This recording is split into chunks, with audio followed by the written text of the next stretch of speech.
While I'm not one who puts much stock in reviews, I found GameSpot's assessment of Cyberpunk 2077 pretty interesting.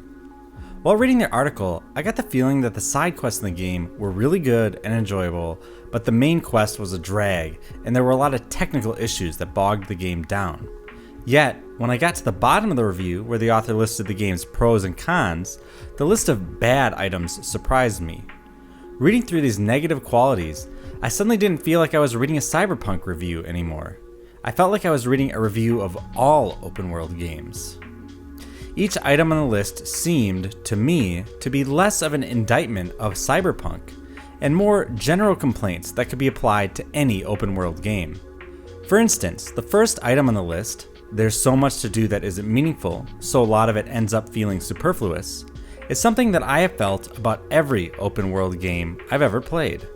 Some elements of these games, which often try to do too much, fall flat, are less inspired, less interesting than I'd want them to be.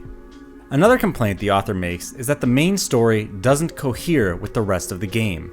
And again, I cannot recall an open world game where the main story didn't feel like the bizarre cousin to the sandbox, a funnel into a certain path that feels incongruous with most of my other time spent with the game.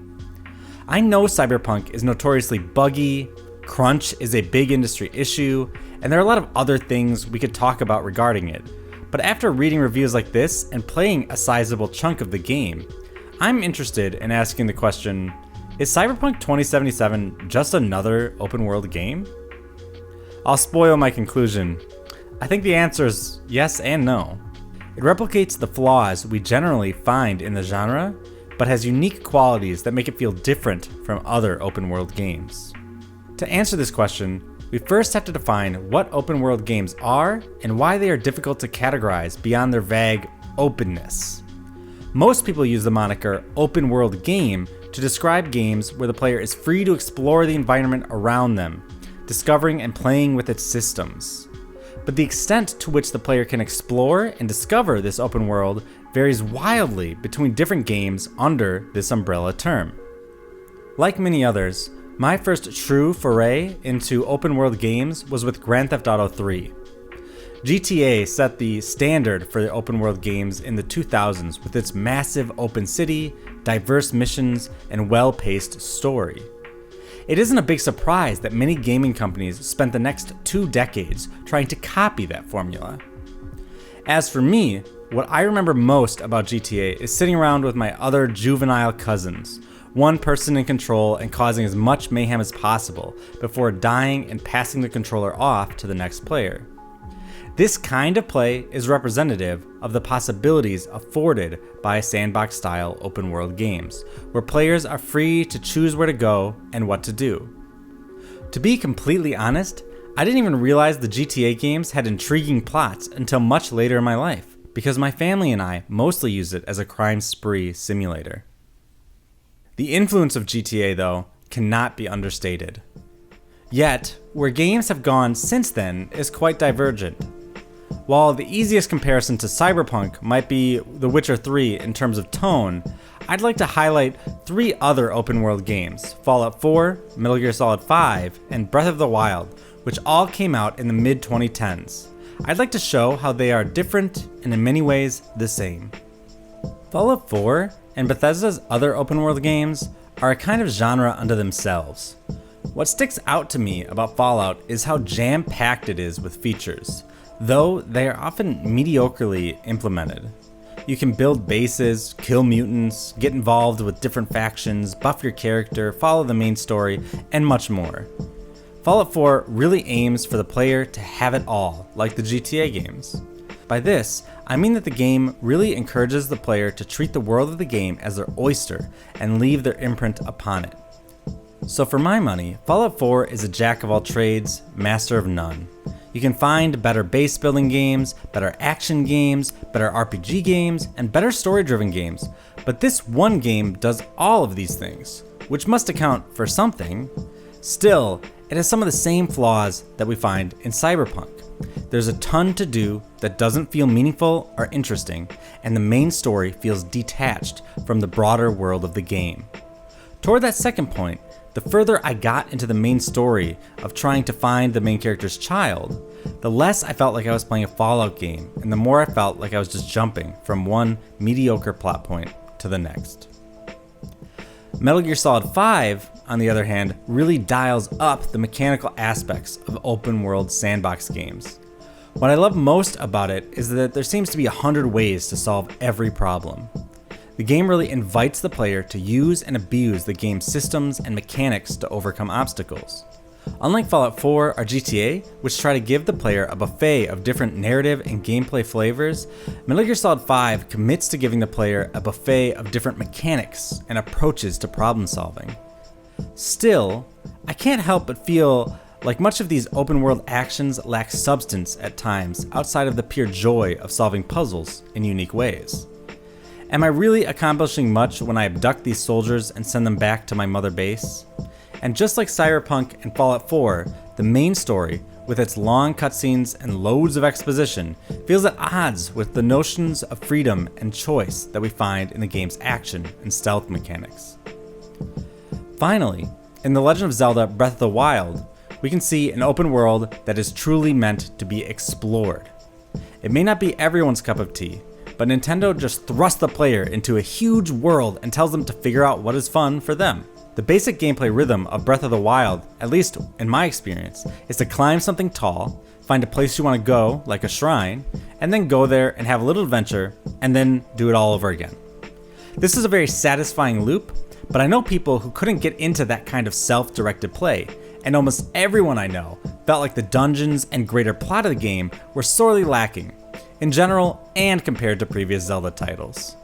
If Fallout 4 is a jack of all trades and Metal Gear Solid 5 is all about engaging with action and stealth mechanics, Breath of the Wild's primary mode of play is exploration, finding new things in the world, and then going out to find more. It's odd to me. These games have similar faults, but I wouldn't even say they are all that comparable, except that they do all fall under the same broad genre. This is what makes it difficult to talk about open world games. They often drive in different directions, which makes comparing them tricky. The template of the genre, just like the large maps they are set on, is particularly open to interpretation. Many different kinds of games can be set in an open world. But if it's what you do with an open world that matters, why do these games all suffer similar setbacks? I think the reason goes back to the promise that open world games give their players. A big living world to explore, where the player has agency and can choose where they go and what they do. The problem with this promise is that it's vague. What does it mean for the world to be big or living? What can and can't the player do in this virtual place? There has to be some limit somewhere, and it seems like it's at those limits that we find these games hollow and our decisions meaningless. And if the designers insert a grand, overarching story into the game, as they are often wont to do, that narrative, which is usually linear, disrupts the promise of an open-ended experience. So how does Cyberpunk set itself apart from these other open-world games? In my eyes, it doesn't really fulfill the basic promise of an open-world game. When I roam around looking for things to do with no real direction, the game is a little dull and boring. But the game's side quests really shine and make it feel like a television show set in a large, futuristic city. I like to boot up the game, play for an hour or two, and resolve one, maybe two, small stories told from beginning to end. These stories have a pretty dramatic range and often remind me of shows like Law and Order. In any given side quest, you may be a detective, a therapist, a friend, a thief, an assassin, or whatever other role the game slots you into. Regardless, you tend to leave the people you help in much better condition than you found them. In one particularly dark side quest, I helped one of my character's friends find his missing nephew, who had been kidnapped by a serial killer.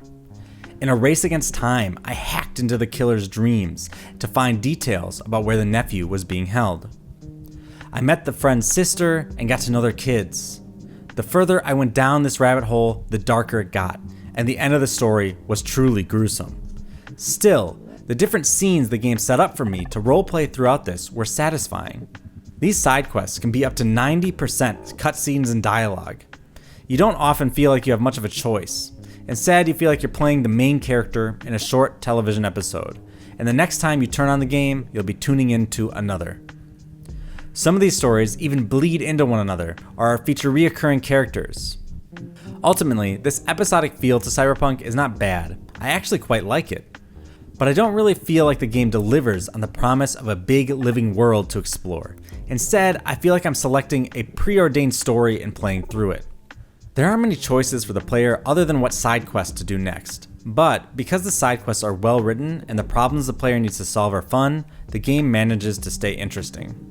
Perhaps the promise of open world games is problematic because they try to be so close to the world that we inhabit.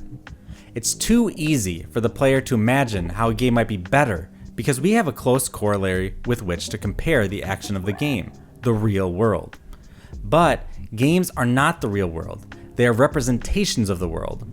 The things that make the real world engaging and interesting, like its vast size in relation to our smallness, the creative ways we can manipulate things, or social dynamics with other people, are difficult to represent in a game.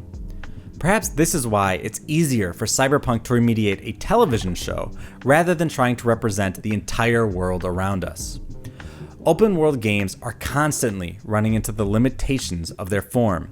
They are only games, coded architectures, representations, but they are often trying to do much more than their code will allow.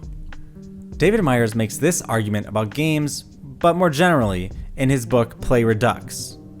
He writes, "Computer games appear capable of extending human knowledge only to the extent that human experience can be represented. During computer gameplay, representations of human experience, histories, narratives, societies, and simulations are equally hollowed by the habitual and repetitive nature of play and are equally transformed by a more fundamental proto-representation, an anti-form." What this means is that games represent aspects of human experience. They are a proxy, not the real thing. The anti-form, Myers describes, is how play references the things it is not.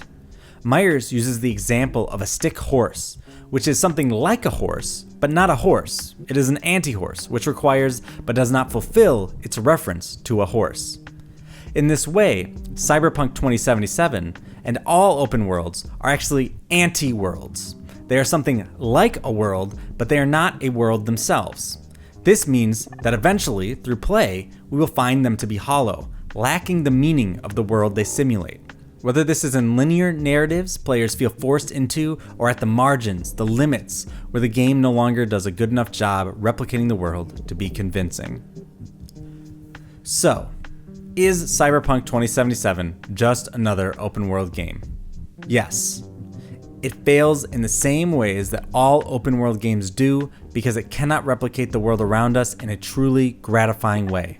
And no, it is at least somewhat unique in its television-y, episodic feel I described earlier.